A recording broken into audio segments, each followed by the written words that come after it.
Direto de Brasília, Justiça Sem Fronteiras. Hoje nós vamos falar sobre auditoria da dívida pública. E você vai entender um pouquinho mais sobre isso. E o meu convidado é o advogado Aysten Sepúlveda. Ele é conselheiro federal suplente da OAB do Piauí e constitucionalista e é um estudioso da matéria e vai trazer alguns esclarecimentos para você aqui que acompanhe o Justiça Sem Fronteiras. E a gente procura trazer temas de diversos ângulos e de diversos assuntos para que o Justiça Sem Fronteiras seja exatamente um veículo que traga mais informações para você em momentos tão estranhos no Brasil, né? Então, Aysten Sepúlveda.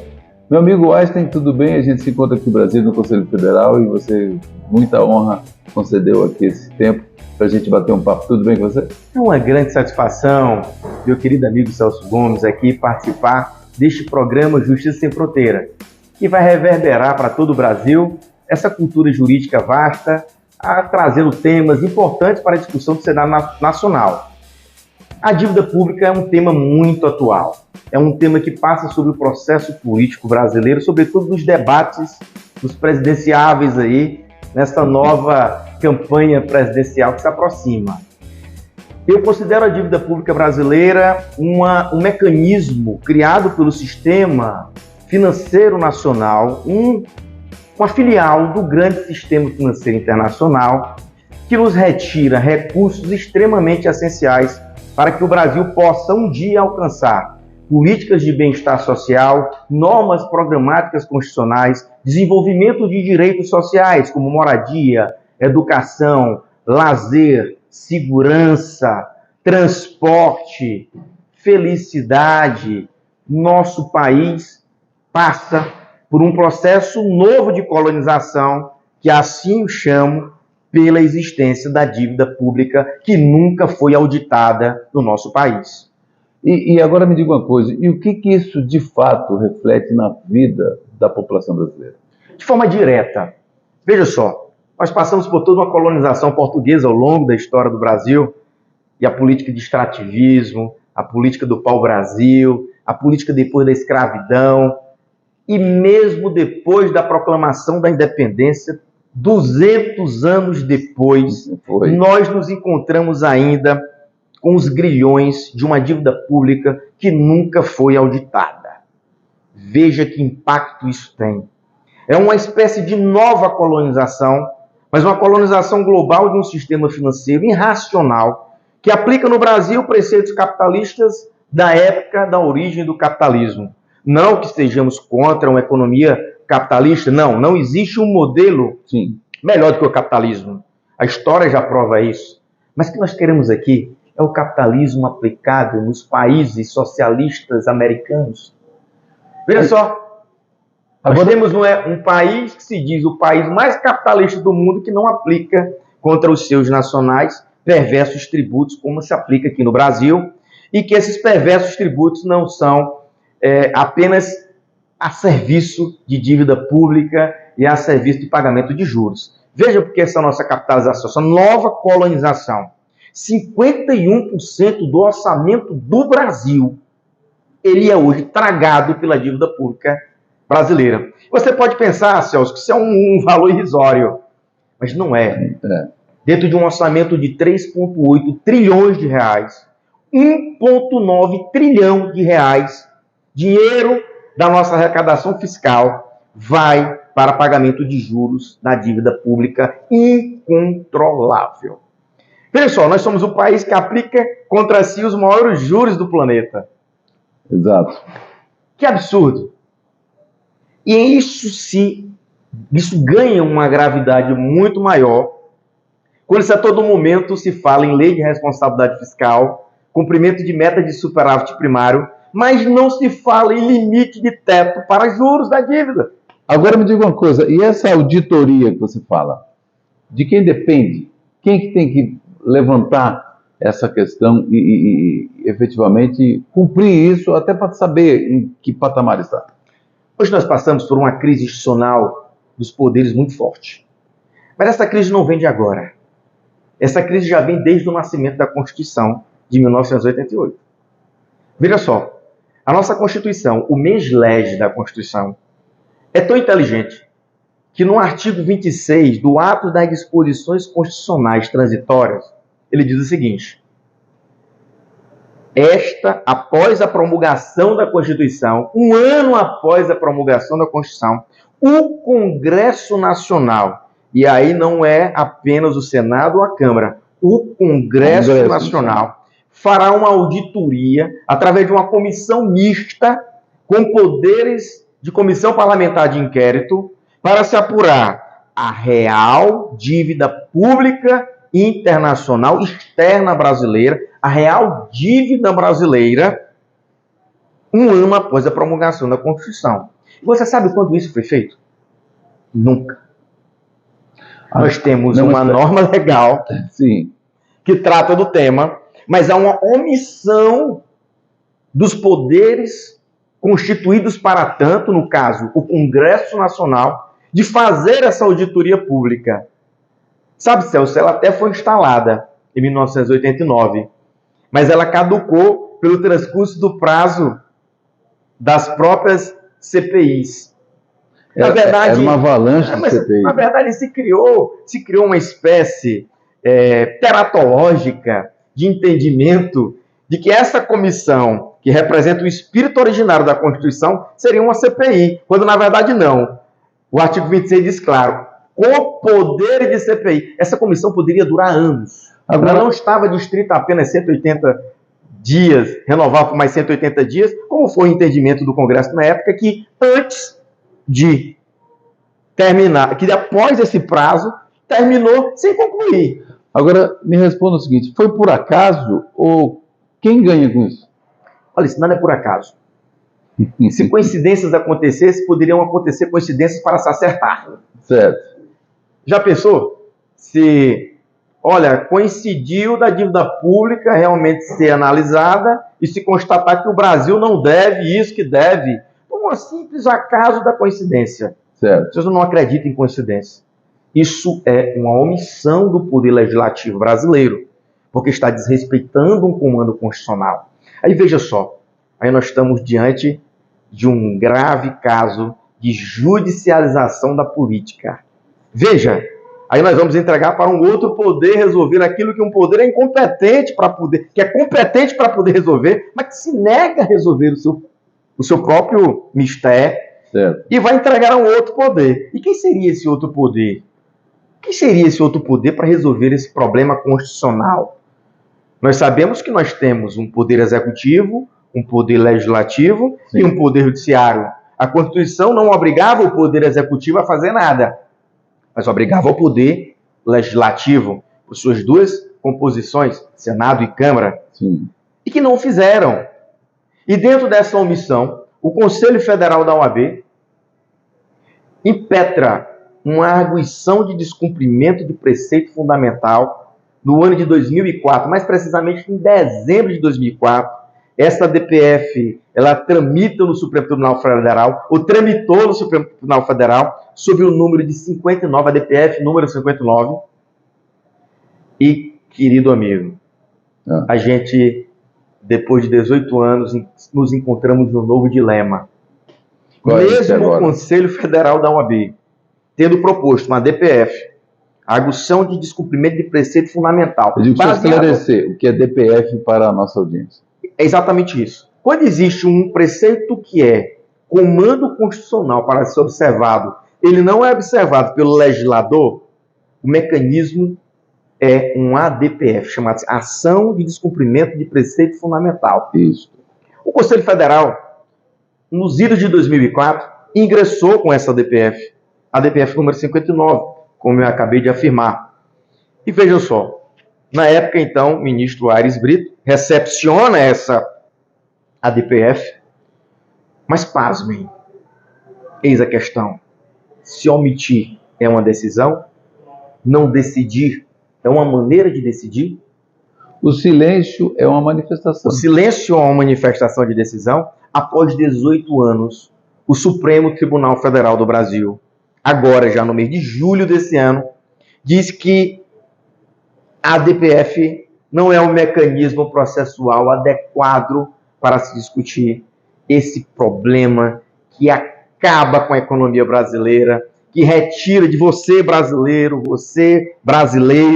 a sua capacidade de ter uma sociedade mais igualitária, que possa investir mais em educação, mais em moradia, mais em tecnologia, ciência e tecnologia, mais em saúde, mais em segurança pública. Você que reclama tanto de segurança pública, que acha que isso não é um dever do Poder Executivo ou do Congresso Nacional, está completamente enganado.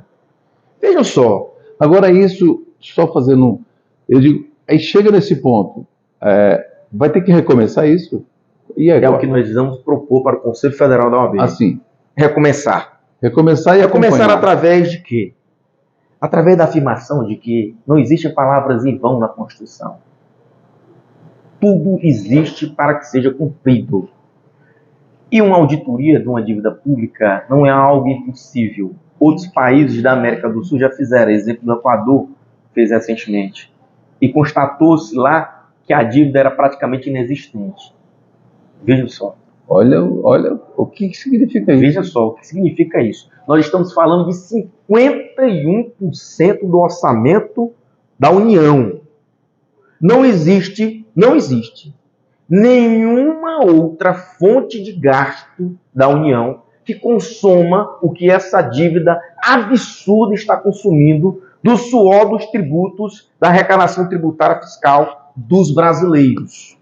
Isso impacta dentro de um orçamento de 3,8 trilhão de reais neste ano de 2022. Isso impacta em 1,9 trilhão de reais. Sabe o que significa isso? É muito dinheiro. É muito dinheiro. Isso aplicado das necessidades brasileiras que a gente vê. Mas vamos fazer uma comparação? Nossa. Você sabe quanto é que o Brasil está gastando esse ano em saúde? Eu vou lhe dar um dado. Não, me passa. Esse ano o Brasil, o governo federal vai gastar em saúde aproximadamente 4,18% do orçamento. 2022. Mesmo numa crise que nós estamos ainda com a pandemia. Quer dizer, é pouco. Muito pouco, comparado com o que se gasta com a dívida. E a educação? Educação, nós vamos gastar menos de 2,5% do orçamento. Isso que é absurdo. Menos de 2,5% do orçamento da União é gasto com a educação. Isso que é um dado mais aberrante. Mas um dado mais aberrante. Segurança pública. Se fala muito em segurança pública, na sensação de insegurança pública. Nós estamos gastando menos de 1% do valor do orçamento em segurança pública. E onde é que está a bolada maior? Está para pagar serviços da dívida pública. Está para pagar rolagem dessa dívida que nunca foi auditada. Mas o Einstein, daí a urgência, né, disso, né? Isso é urgente desde 1989. Sim, mas agora urgente. Mas entenda, não existe vontade política dos poderes de resolver esse problema. Precisa ter essa vontade. Se diz que o Supremo Tribunal Federal foi colocado em xeque com a DPF. E depois de 18 anos agora, o Supremo Tribunal Federal, através do ministro Roberto Barroso, disse que não é um mecanismo. Simplesmente que a ação da DPF do Conselho Federal estava equivocada. Não era o mecanismo jurídico propício para se discutir isso. Olha mais, qual é o mecanismo jurídico propício para se discutir isso? Quando essa dívida ela está completamente constitucionalizada. Ela está constitucionalizada tanto pela DPF como pelo artigo 62, 163 da Constituição Federal, que diz o seguinte, olha que absurdo, o Senado Federal, nem o Congresso Nacional, quando essa dívida ela é orçada e ela é colocada no orçamento da União, nenhum deputado e nenhum senador tem o poder de dizer que aquela dívida não é aquela dívida. Quem foi que criou essa legislação? Será que essa legislação representa os interesses da soberania brasileira? Ou será que essa legislação representa interesses de bancos, de bilionários? Essa pergunta é uma pergunta que está no ar aí. Mas veja um outro número. Sim, vai lá. Hoje, nós sabemos que a dívida pública brasileira, ela representa praticamente 70% do PIB brasileiro. Os brasileiros têm que saber o que é PIB. Muita gente boa não sabe o que é um PIB. Do PIB. 70% do PIB, Produto Interno Bruto. Sim. O Produto Interno Bruto é uma variante, ela é uma subtração da origem. Sim. Que representa todas as nossas forças produtivas, com capital e com trabalho, e com serviços e com bens, menos as remessas de lucro líquido ao exterior. E aí nós temos a extração do produto interno brasileiro orçado em 8 trilhões de reais. É a soma de tudo que nós temos no país.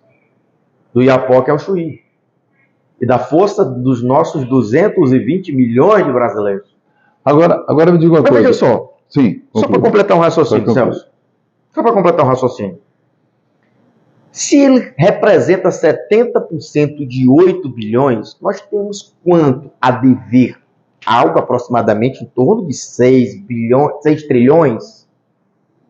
Como que 1,9 trilhão, nesses últimos 4 anos de uma gestão de um presidente da República, não quitou 7 trilhões? Obviamente, meu querido amigo, a dívida pública precisa ser auditada, e auditada urgentemente, porque nós não teremos os fins da Constituição estabelecidos, os objetivos gerais da República, estabelecidos na nossa Carta Cidadã, de diminuição das desigualdades sociais, de proteção dos direitos humanos, de desenvolvimento de políticas públicas que consagrem os direitos sociais, se essa dívida não for diminuída, se essa dívida não for investigada, se essa dívida não acabar. É como se nós vivêssemos eternamente nas mãos de um agiota. A quem interessa isso? Essa é a pergunta. A quem interessa isso? Então, olha só, se você está acompanhando Justiça Sem Fronteiras, você comenta, faz aí nos comentários, faz algum questionamento, a gente pode, inclusive, encaminhar aqui ao conselheiro federal, suplente conselheiro federal e advogado piauiense, Einstein Sepúlveda. E isso é que é importante. A gente traz esse questionamento, a gente sabe que é um assunto muito árido, não é um assunto de domínio geral, mas é um assunto que merece uma certa atenção, especialmente de quem está mais conectado com as questões política do Brasil, da política econômica do Brasil. Então isso é fundamental, porque porque entra governo, sai governo, só se fala em dívida, outros países também, mas eu digo no Brasil, não, porque a dívida, que eu já paguei a dívida, eu não paguei a dívida. Tem um monte de questões que a gente fica vendo nesse processo todo, e especialmente em campanhas eleitorais há uma discussão, uns até dominam um pouco mais ou um pouco menos da matéria, mas a ideia de trazer aqui para o Justiça Sem Fronteiras é para você fazer uma reflexão. Eu quero agradecer aqui, eu queria que tu fizesse as tuas considerações finais. Einstein, você é um advogado militante mesmo no estado do Piauí, para quem eu também mando um abraço, para Ribamar, para o desembargador Meton, que é um amigo nosso também, os jornalistas e o pessoal do judiciário lá do estado do Piauí. As suas considerações finais e obrigado aí. Que agradeço, Celso Gomes, meu querido amigo. É uma satisfação muito grande poder estar aqui levantando esse tema que está na agenda de todos os países ocidentais. A dívida é um problema que precisa ser enfrentado com políticas públicas austeras, com políticas públicas que enfrentem o problema. Eu acredito que nós vamos caminhar muito em breve para uma evolução da humanidade, uma evolução mental da humanidade. Eu não acredito que o mundo aqui está posto vai continuar seguindo nessa caminhada de explorar a riqueza das nações de uma forma irracional, como se o capitalismo tivesse sido criado hoje. Eu acredito muito no poder de articulação dos homens e mulheres de bem. Eu acredito muito que um Congresso renovado, que um presidente iluminado e que uma Suprema Corte que cumpra o seu dever de respeitar a Constituição podem sim trazer uma nova realidade econômica e financeira para a nossa sociedade brasileira, que é tão sofrida, que é tão esquecida, que é tão desigual. que é tão desumana e que não respeita o cidadão e a cidadã brasileira. Esse é o nosso ideal, estamos escrevendo sobre isso. Opa. Eu quero aqui também enaltecer o trabalho da Auditoria Cidadã da Dívida Pública, para a professora Maria Lúcia Fatorelli, que vem desempenhando um trabalho fantástico em desnudar esses números do orçamento, e eu acredito que, com boa vontade, com fé e com homens e mulheres de bem, a gente consegue virar essa página e o Brasil será, sim, um país de primeiro mundo, onde todos possam ter as mesmas oportunidades. Daí, eu conversei com Einstein Sepúlveda, advogado atuante no estado do Piauí e conselheiro federal suplente do Conselho Federal. Aqui nós estamos gravando direto de Brasília. Encontrei o Einstein e falando desse assunto muito importante e um pouco árido, mas é importante. Tá bom? Obrigado a você pela audiência aí. Acompanhe, se inscreva aqui no nosso canal, compartilhe se você achou interessante e no próximo programa, no próximo podcast, a gente se encontra por aqui. Tá bom? Abraço.